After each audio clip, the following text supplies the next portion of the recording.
नमस्कार दोस्तों, जय हिंद। स्वागत है आपका नॉलेज ऑफ एसएससी एकेडमी में। आज देखेंगे एसएससी जीडी मैथ्स का practice set number 17। 16 practice set में करा चुका हूं और आप सभी को जैसे कि पता होगा कि 27 अप्रैल से एसएससी जीडी के जो एग्जाम हैं वो स्टार्ट हो गए।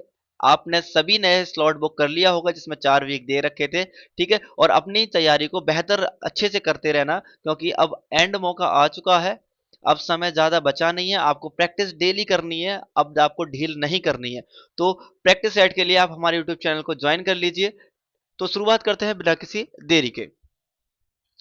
वह छोटी से छोटी संख्या कौन सी है जो 12, 20 और 24 द्वारा विभाजित किए जाने पर प्रत्येक दशा में 8 शेष बचती है। अगर कोई भी संख्या है, अगर मैं उसको इन सभी से भाग करता हूं तो इन सभी का मतलब कि इनके एलसीएम से भाग करना पड़ेगा और प्रत्येक दशा में 8 शेष बचनी चाहिए। यानी कि जो ये संख्या दे रखी है इनमें 8 पहले से होगा, तो सभी से मैं 8 माइनस कर दूंगा तो मेरी मूल संख्या निकल कर आ जाएगी। मूल संख्या कितनी आएगी -8 करने के बाद? तो -8 इसमें से करिए 160 और यहाँ पे करते हैं -8 तो आ जाएगी हमारी 200। अब हमें इसका एलसीएम लेने की जरूरत नहीं है, किसी भी एक संख्या से यहाँ पे डिवाइड करके देख लो। देखो जीरो है आखिरी में, तो आखिरी में सभी के जीरो होना चाहिए, सभी के जीरो है। ठीक है, अब देखो मुझे पता है 3 चौक 12 होता है, तो 3 का मल्टीपल होनी चाहिए संख्या। 3 का मल्टीपल का मतलब क्या होता है कि 3 का डिविजिबिलिटी रूल जो यानी कि होता है कि संख्या के अंकों का योग अगर 3 से विभाजित होता है तो वह संख्या 3 से कट जाती है। यहाँ देखिए 1 और 1 2 होता है, ये नहीं हो सकता। 2 और 1 3, ये कट जाएगी। 6 और 1 7, 7 नहीं कटेगी 3 से, ये नहीं होगा। 2 और 2 तो कटेगी नहीं 3 से, तो बचा क्या? एक ही ऑप्शन बचा है, ऑप्शन नंबर बी यानी कि 128 हमारा करेक्ट आंसर होगा। अगला प्रश्न देखिए कि अगर एक साइकिल का पहिया 1 किलोमीटर चलने में 500 बार घूमता है, तो मैं कह सकता हूं 1000 मीटर चलता है तब जाके वो 500 बार घूमता है, यानी कि एक साइकिल का पहिया है। अगर वो यहां से शुरुआत करता है घूम के जो आएगा, तो एक यहां से अगर मैं काटूंगा तो ये एक क्या बनेगी, इसकी दूरी बन जाएगी। तो मैं कह सकता हूं एक चक्कर उसको कितना मीटर है, यानी कि एक चक्कर उसको लगने में कितना 2 मीटर लगेंगे। कितने? 2 मीटर। अगर वो पहिया जब एक बार घूमेगा तो लगभग कितने 2 मीटर घूम पाएगा। कितने? तो 2 मीटर घूम पाएगा। तो ये सर्कल है और सर्कल का ये क्या है? परिधि। और परिधि क्या होती है? परिधि होती है, अगर मैं कहता हूं सर्कमफ्रेंस ऑफ सर्कल होता है हमारा 2 पाई आर। क्या होता है? तो हमें त्रिज्या ज्ञात करनी है इस पहिए की। अब मेरी बात ध्यान से सुनना। जो त्रिज्या है वो सेंटीमीटर में दे रखी है और जो ये है ये मीटर में दे रखा है। तो मैं कह सकता हूं कि एक चक्कर लगाने में, यानी कि एक राउंड लगाने में उसको 200 सेंटीमीटर चलना होगा। ठीक है, अब ये क्या दे रखा है? ये इसका क्या दे रखा है? सरकमफ्रेंस ही तो दे रखा है, चलेगा ना यहां से लेकर यहां तक। तो यहां देख लीजिए कैसे लगाइए फॉर्मूला 2 इंटू में 22/7। आर हमें निकालना है और हमें दे रखा है 200। ठीक है, अब देखिए आर बराबर क्या हो जाएगा, इस 2 से ये 2 कैंसिल काट दीजिए तो 100। 7 नीचे है ऊपर चला जाएगा और 22 नीचे आ जाएगा। ठीक है, 2 से काटिए 11 बार जाएगा, 2 पंजे 10, यहाँ पे आ जाएगा 7 पंजे 35, यानी कि 350 बट्टे में 11। इसको काट लीजिए अब। 3 से काटिए 11 3 33। ठीक है, फिर कितना बचेगा? 2, 20 हो जाएगा। 11 कम 11 कितना बचेगा? 9 बचेगा। जीरो हो जाएगा। कितने बार जाएगा? 11 8 88, यानी कि 31.8 सेंटीमीटर उसकी क्या निकल कर आएगी? तो रेडियस निकल कर आएगा। ठीक है, अब देखिए एक आपके लिए काफी महत्वपूर्ण जानकारी लेके आया हूं। स्पीडी पब्लिकेशन की जो अपडेटेड जो बुक है, ठीक है, उसका जो करंट अफेयर यानी कि वार्षिक अंक, जो कि 1 मार्च से लेकर 1 मार्च 2025 से 1 मार्च 2026 तक अपडेटेड है। उसमें जितने भी वस्तुनिष्ठ प्रश्न हैं, 800 प्लस से ज्यादा वस्तुनिष्ठ प्रश्न है, उसकी मैं वीडियो आपको देने जा रहा हूं। ठीक है, एक दो दिन में मैं एक डेट डिसाइड कर दूंगा, 2 दिन बाद ये वीडियो आपको मिल जाएगी और इसको देखना ना भूले। पेपर से जाने से पहले आप इसको पूरा कंप्लीट कर लीजिए। ठीक है, तो मैं वस्तुनिष्ठ प्रश्न, ये पार्ट 1 होगा मेरा। क्या होगा इस वीडियो का? हम ये पार्ट 1 करेंगे करंट अफेयर का। ठीक है, पार्ट 2 में हम 1 लाइन क्वेश्चन करेंगे, कम से कम कितने होंगे? तो 250, यानी कि 200, कितना होगा? 2200 प्लस क्वेश्चन इसके अंदर 1 लाइनर्स होंगे। ठीक है, तो करंट अफेयर के लिए भी आपको इसी में जुड़ना है। अगला क्वेश्चन देखिए कि 2 वर्षों के अंतराल पर पैदा हुए 6 बच्चों की आयु का योग 90 है। ये बोला गया है कि एक बच्चा पैदा हुआ, फिर 2 वर्ष का अंतर लिया उसने, फिर दूसरा बच्चा पैदा हुआ, फिर 2 वर्ष का गैप लिया, फिर तीसरा बच्चा पैदा हुआ, फिर 2 वर्ष का गैप लिया। यानी कि ऐसे ऐसे करते हुए कितने बच्चे पैदा हुए? तो 6 बच्चे पैदा हुए। कितने? 6 बच्चे। और उन सभी की आयु का योग कितना है? 90 है। अगर मैं मान लेता हूं किसी भी आयु का, यानी कि कोई भी ऑप्शन ले लेते हैं, ऑप्शन से करेंगे तो बहुत अच्छे से हो जाएगा। ठीक है, जैसे कि अगर मैं कहता हूं कि मानते हैं कि सबसे बड़े बच्चे की आयु कितनी है? 20 वर्ष है। कितना है? 20 वर्ष है। ठीक है, अगर मैं 2 वर्ष पहले पैदा करूंगा, यानी कि 2 वर्ष पहले अगर एक बच्चा हुआ होगा 2 वर्ष पहले, तो 18 साल का होगा वो। और इससे पहले कितने साल का होगा? 16। इससे पहले हो जाएगा 14, उससे पहले हो जाएगा 12, उससे पहले हो जाएगा 10। देखो 1 2 3 4 5 6, 6 बच्चे हो गए। अगर इनका योग 90 आ रहा है तो यानी कि ठीक है। करिए, 8 और 2 10, 6 और 4 10, यानी कि 20। 2 3 4 5 6 7 8 9, यानी कि 90। तो सबसे छोटा जो बच्चा है वो 10 साल का होगा, सबसे बड़ा बच्चा होगा 20 साल का। पूछा कितना है? सबसे बड़ा बच्चा पूछा है। किसी संख्या के 5/9 भाग के 4/5 भाग को उसी संख्या से घटाया जाता है तो 300 शेष होता है, तो उस संख्या का 5/6 भाग क्या होगा? मान लेता हूं मैं एक संख्या मेरी x है, इसका 5/9 भाग के 4/5 भाग को अगर उसी संख्या, मूल जो संख्या में से ही घटाया जाता है तो 300 प्राप्त होता है। तो सबसे पहले हमें संख्या ज्ञात करनी है, तो संख्या 5 से 5 कट जाएगा, करिए तो कितना बचेगा? x माइनस में 4x बट्टे में 9 बराबर में 300। करिए, 9x माइनस 4x बट्टे में 9 बराबर में कितना आ जाएगा? 300। यहाँ पे काट दीजिए, 5x बट्टे में 9 बराबर में 300, और 5 से काटिए, 5 6 30, और x की वैल्यू निकल कर आती है, कितना आ जाएगा? 9 6 54। कितना आ जाएगा? तो x की वैल्यू कितनी आ गई? 9 6 54। पूछा है, हमें वो संख्या नहीं पूछी है, तो क्वेश्चन गलत मत कर देना। उस संख्या का 5/6 भाग पूछा है, यानी कि 540 का 5/6 भाग, काटिए, 6 निम 54 हो जाएगा, 9 पंजे 45, यानी कि 450। कितना आएगा? 450। अगला देखिए, दिए गए चित्र में x का मान ज्ञात कीजिए।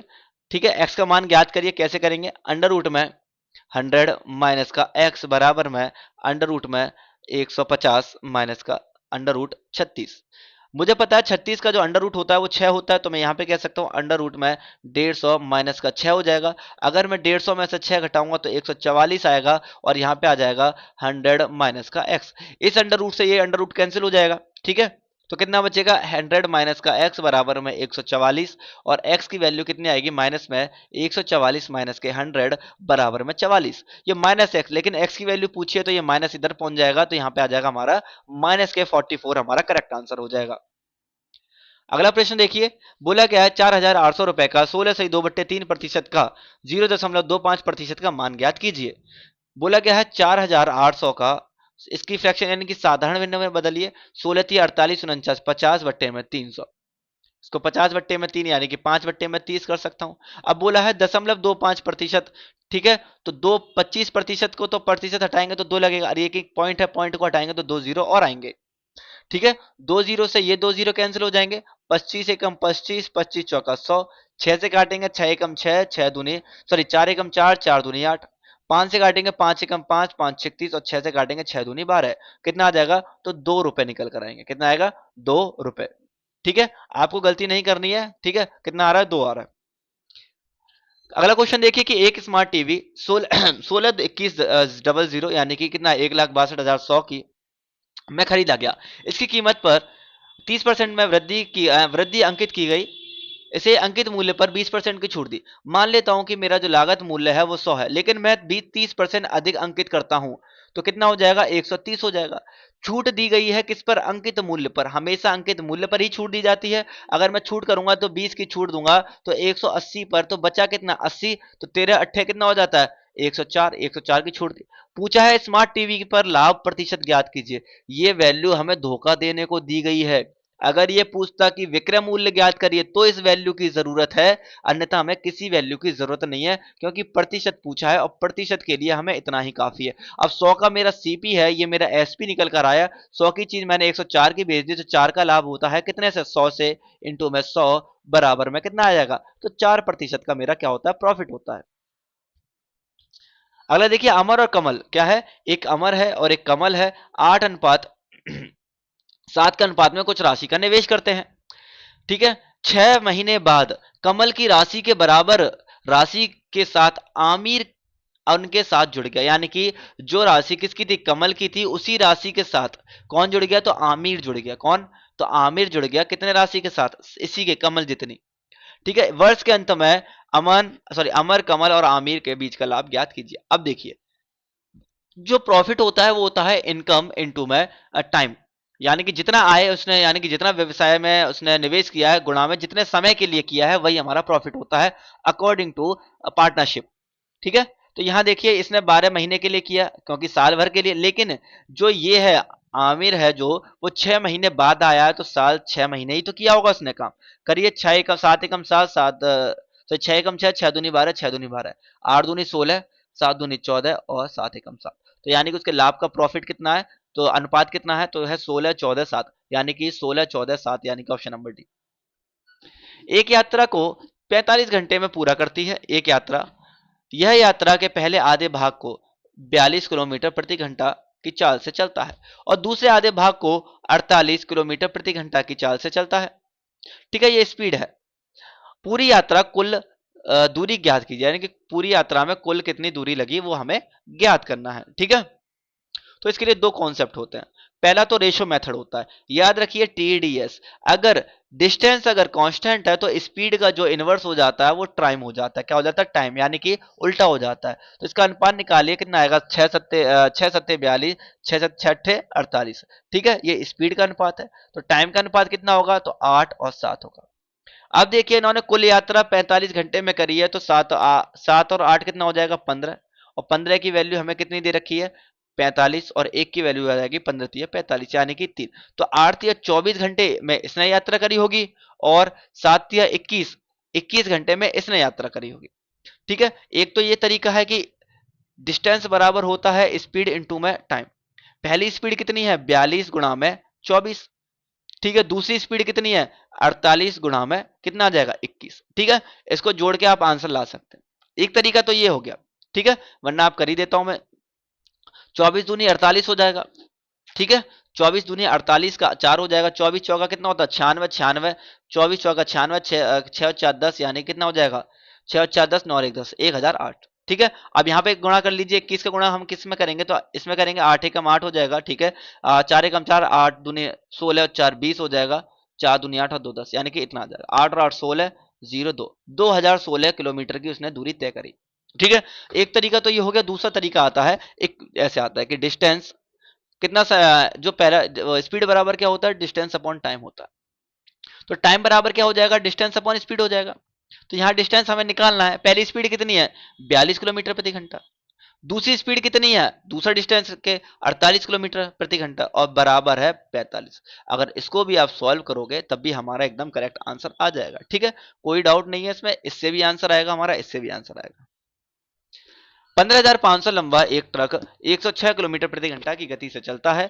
76 किलोमीटर की गति से उसी दिशा में जाने वाली 1450 मीटर की लंबी ट्रेन को पार करने में कितना समय लगेगा, सेकंड में। अब मुझे ये बताइए कि एक लंबा ट्रक है और उसी दिशा में जाने वाली एक लंबी ट्रेन है। दोनों एक ही दिशा में जा रही हैं, तो क्या होती है, जब भी एक ही डायरेक्शन में कोई भी चीज जाती है तो स्पीड माइनस हो जाती है। ठीक है, अगर विपरीत जाती है तो स्पीड प्लस हो जाती है। इसका ध्यान रखिएगा। इस एक दिशा में जाए तो स्पीड तो माइनस होगी, लेकिन जो डिस्टेंस होता है, यानी कि जो दूरी होती है, वो प्लस हो जाती है। या फिर वो अपोजिट जाए या फिर वो एक ही दिशा में जाए। तो करिए, स्पीड बराबर डिस्टेंस अपॉन टाइम। स्पीड कितनी है, 106 माइनस के 76। अब देखिए ये मीटर में है, ये किलोमीटर में है, तो चेंज करेंगे 5/18 से। दोनों की जो दूरी है वो जुड़ जाएगी। 1550 प्लस में 1450 बट्टे में हमें टी चाहिए। माइनस करेंगे इसमें से तो कितना आ जाएगा, 30 इंटू में 5 बट्टे में 18। इसको करिए 0, 5 और 5 10, 5 और 5 10, 1 2 3 बट्टे में टी। इस 30 से ये 30 कट जाएगा। ठीक है, इस 5 से काटेंगे, 5 दूनी 10 20 हो जाएगा। ठीक है, अब टी जो बराबर आया है कितना है, 18 इंटू में 20 बराबर में 18 दूनी 36, 360 सेकंड। ये तो सेकंड में है, अगर मिनट बोलता तो 60 से भाग कर दीजिए तो 6 मिनट में आ जाता। ठीक है, अगला देखते हैं कि 10 डेटा का औसत 60.5 है। इनमें से 30 डेटा का औसत कितना है, 58 है, और अगले 4 डेटा का औसत 68 है। तो 8वां डेटा 9वें डेटा से 15 कम और 10वें डेटा से 9 कम है। तो 8वां डेटा ज्ञात करें। बहुत बढ़िया क्वेश्चन है, चलिए आज समझते हैं अच्छे से। पहले तो बोला गया है 3 डेटा का औसत 58 है। दूसरा बोला गया है कि 4 डेटा का जो औसत है वो 68 है, और कुल जो 10 डेटा का औसत है वो 60.5 है। बचे कितने, 4 और 3 7। कितने बचे, 7। तो ये हो गए, कितने बचे, 3 बचे। कौन कौन से बचे, तो ये बचे हैं हमारे 8वां नौवां और 10वां। अब यहाँ देखिए जो 8वां है, 9वां है और 10वां, यहाँ पे कंडीशन दे रखी है, यदि 8वां डेटा 9वें डेटा से 15 कम है। क्या है? 15 कम है। अगर मैं कह देता हूं 15 कम है, इसको मैं x मान लेता हूं, तो ये 15 ज्यादा होगा। और बोला है 10वें डेटा से 9 कम है। जब ये 9 कम है इससे, ये तो कितना कम है? ये तो 15 कम है। ठीक है, और ये 9 कम है, तो 10 जो है वो 9 ज्यादा होगा इससे। ये मेरी एक क्या बनाई मैंने, यहाँ पर एक इक्वेशन टाइप बना ली। अब मैं करता हूं इसको। इसको करेंगे हम, डिफरेंस लेंगे औसत का, ये पूरा एवरेज ही है। ठीक है, एवरेज लीजिए। अगर मैं कहूं कि यहाँ पे 60.5 है, यहाँ पे 58 एवरेज है, तो कितना कम है? कितना कम है? तो 58 यहाँ पे माइनस करेंगे तो कितना आ जाएगा? यहाँ पर आ जाएगा कितना? 5, 2.5। अब यहाँ देखिए, यहाँ पे 60.5 है, यहाँ पे 68 है, तो 68 जब माइनस करेंगे तो कितना आ जाएगा? तो मैं कह सकता हूँ 7.5 आ जाएगा। ये ज्यादा है, ये कम है। ये एक एक का निकला है, एक का औसत, लेकिन है कितने का? 3 का, तो 25 या 75 हो जाएगा। माइनस का यहाँ पे एक, ये 4 का निकालिए तो कितना आएगा? प्लस का, 5 चौक 20, 7 चौक कितना हो जाएगा? 7 चौक 28 और एक 29 हो जाएगा। अब यहाँ देखिए भाई कि यहाँ पे माइनस का है, यहाँ पे प्लस का है, इसका डिफरेंस लीजिए, प्लस की संख्या आएगी तो कितना माइनस करना है? 7.5 माइनस करेंगे, 7.5 माइनस करेंगे तो कितना आ जाएगा? यहाँ पे 8 में से 7 जाएगा तो एक बचेगा, यानी कि 21.5। यहाँ पर इस औसत में जो है इतना प्रतिशत ज्यादा है, तो इस जो मूल औसत है उसमें उतना कम करना पड़ेगा। तो याद रखिए, इन तीनों के बराबर ही तो है। x प्लस में x प्लस 15 प्लस में x प्लस 9 बराबर में औसत कितना है? 60.5। अब देखिए कितने का रह गया औसत? 3 का रह गया, मल्टीप्लाई 3 करिए। इतना ये ज्यादा है तो यहाँ पे क्या करना पड़ेगा? माइनस करना पड़ेगा। ठीक है, तो देखिए 1 2 3 x यहाँ पर हो जाएगा। 15 और 9 कितना होगा? 9 और 5 हो जाता है 14, एक और एक दो 24, बराबर में गुणा कर दीजिए। 5 तिया 15 और 6 तिया 18, यानी कि 181.5 माइनस 21.5 करेंगे, जीरो से जीरो, यानी कि 5 से 5 जाएगा जीरो, एक में से एक जाएगा जीरो, और 18 में से दो जाएंगे तो 16, कितना आएगा? 160।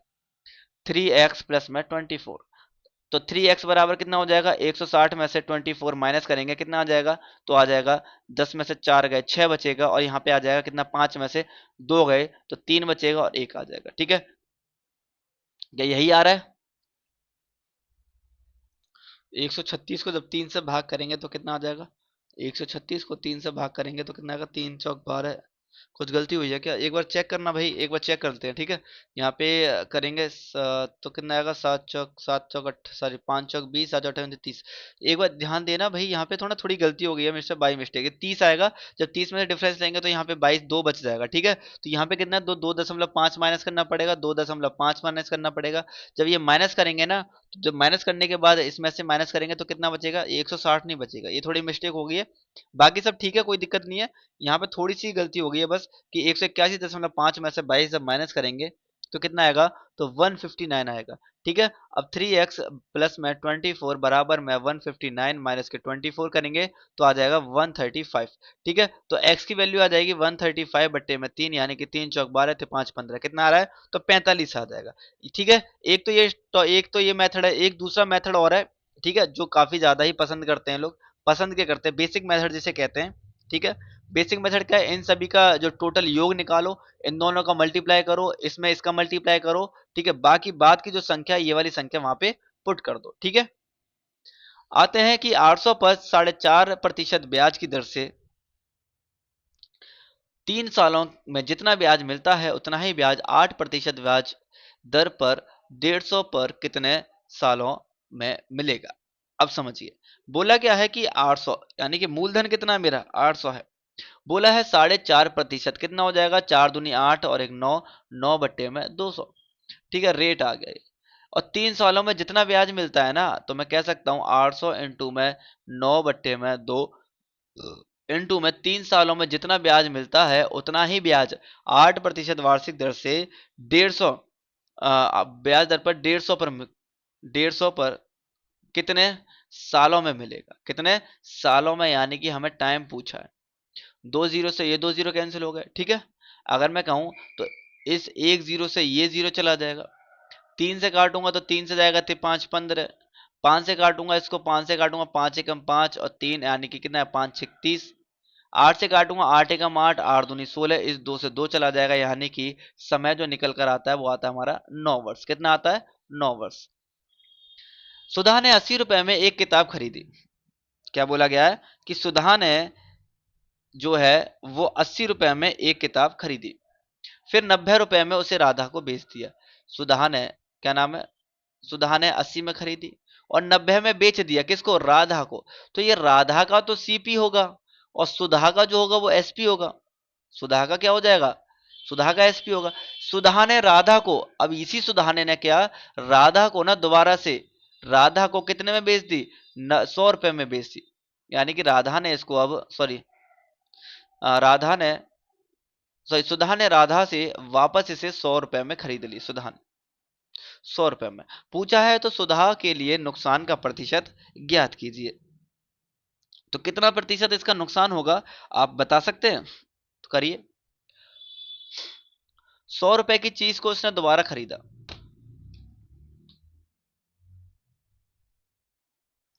तो कुल हानि कितनी निकलेगी? अगर मैं कहूं कि टोटल लॉस कितना होगा, अब 100 रुपए में उसने दोबारा से खरीद लिया, कितने का बेच के? 90 का बेच के। तो 100 का खरीदा है, 90 का बेच के, तो कितने की हानि हुई है? 10 की हानि हो गई। कितने की हो गई? 10 की हानि हो गई। कितने से? सीपी कितना था? 80 से।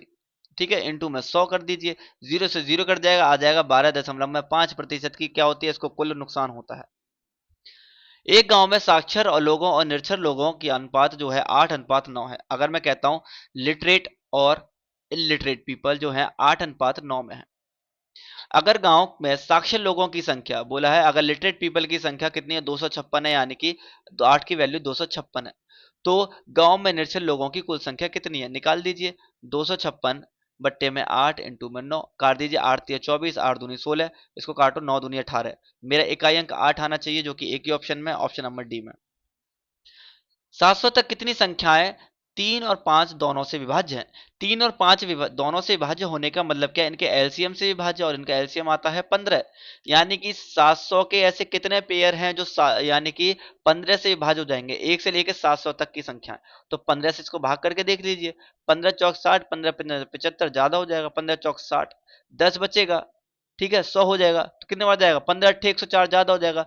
15 सत्ते 105, ये भी ज्यादा हो जाएगा। ठीक है, 15 अट्ठे 104 नहीं होते, 15 अट्ठे 120। ठीक है, 15 15 छिक्के कितना हो जाएगा? 15 छिक्के 90, कितने बार जाएगा? यानी कि 46 जो संख्या है वो इन दोनों से विभाजित हो जाएंगे। ठीक है, निकालिए इसको। क्या है? बोर्ड मास का नियम अप्लाई है। बोर्ड मास, बोर्ड मास ब्रैकेट हल करते हैं। सबसे पहले 121 प्लस में 121 प्लस में 75 प्लस, काट दीजिए इसको, 9 से काटेंगे कितने बार जाएगा? 13 बार जाएगा। माइनस 7 से काटिए, 7 पंजे 35 हो जाएगा, 8 और 5 13, फिर भागे तो मैं फिर से 13 है, ब्रैकेट बंद। 121 प्लस में 75, बड़ा ब्रैकेट। इसको जब मैं काटूंगा 13 एकम 13, एक आ जाएगा, तो यहाँ पे प्लस बच जाएगा, कितना आ जाएगा? यहाँ पे कितना आएगा? 13 में से एक माइनस जाएगा। ठीक है, एक आ गया ना यहाँ पर, बंद कर दीजिए इसको। 121 प्लस में 75 प्लस में 12, यही तो बचा। 13 में से एक चला जाएगा, 12 हो जाएगा। 5 6 7 और एक 8, यानी कि इकाई अंक मेरा 8 आना चाहिए। कितना आएगा? पूरा कर लीजिए। इकाई अंक तो वैसे एक ही में 8 है, 5 और 2 7 और एक 8। ठीक है, उसके बाद देख लीजिए 7 और 3 10, एक और एक 2, यानी कि 208। नेक्स्ट क्वेश्चन देखिए। दो छात्र रणबीर और रणवीर, रणवीर और रणवीर एक परीक्षा में बैठे हैं। रणबीर ने रणवीर से 6 अधिक अंक हासिल किए।